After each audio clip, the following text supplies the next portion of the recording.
this issue of the EDL, Eastern Link, what? Eastern Dispersal Link, yeah. The Eastern Dispersal Link in Johor Bahru, that links Pandan to the CIQ that goes to Singapore, has become a very hot and current issue for the peoples of Johor.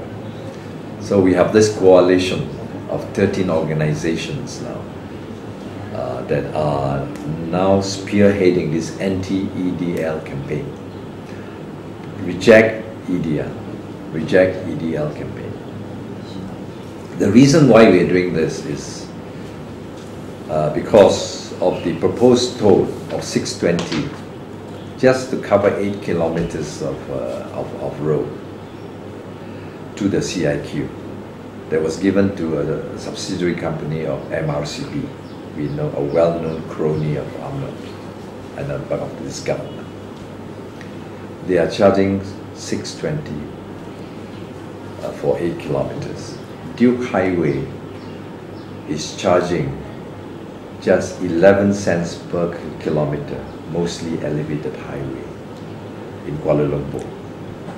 EDL is charging 78 cents per kilometer, which is 700% higher than the Duke elevated highway in Kuala Lumpur.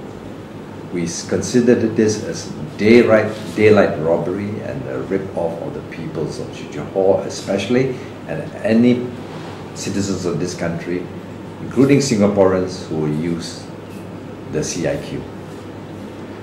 Now, we have maintained that it is only common sense that people who do not use the EDL does not pay any toll at all if they want to enter to Singapore. PM confirmed this common sense thing. If you don't use, you don't pay, by saying that people that the principle will be maintained by the government, which means to say there will be no charge for using the EDL if people do not go into Singapore through the CIQ.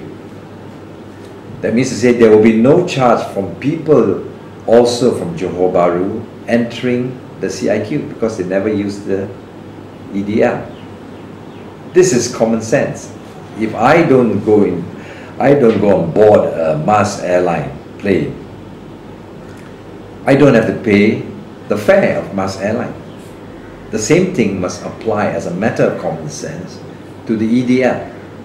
Now he has said that those who do not use the EDL to go into Singapore don't have to pay the toll, but those who use the EDL and goes into Singapore will pay the toll. This is a contradiction in terms. He contradicts himself if he maintains that those who use the EDL but goes to Singapore have to pay the toll, but those who use the EDL and don't go to Singapore don't have to pay the toll. Is a contradiction in terms, because what he's basically saying is that EDL is toll-free. You pay only when you use the causeway. But the causeway, they charge only 290 one way, 290 two ways. $2.90 two way.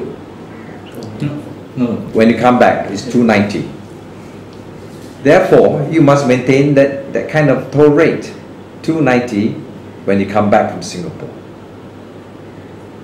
The other thing where we want to challenge him is, in the event that they don't collect toll, MRCB don't collect toll, is the government going to compensate them? Because the whole concept of that toll was based on 60,000 vehicles going to and fro to the causeway. Therefore, if it's toll-free, are they going to pay them the toll amount for 620,000, how many vehicles? 60,000 vehicles per day. That is a huge sum. It's a huge sum of money. We know that this is the usual principle they will use for all the other highways which they have awarded to their cronies. Are they going to use this? Because if you are going to pay them compensation, it is the people paying the compensation from people's money, taxpayers' money, that is going to use to pay for this 60,000 vehicles per day. We want to remind the PM that he has promised a transparent government. If you have promised a transparent government, we want you to declare whether you're going to pay compensation for 60,000 vehicles per day, which is the common practice. We want you to be upfront on this. We are waiting for the Prime Minister to make an announcement. He has promised on the 10th of March in Johor Bahru, he promised that he will come up with a solution within 2 weeks. Today is the last day of the 2 weeks, and therefore we are holding him to his promise. Declare by today what is your solution for the peoples of Johor in respect of the EDL. Okay? Okay.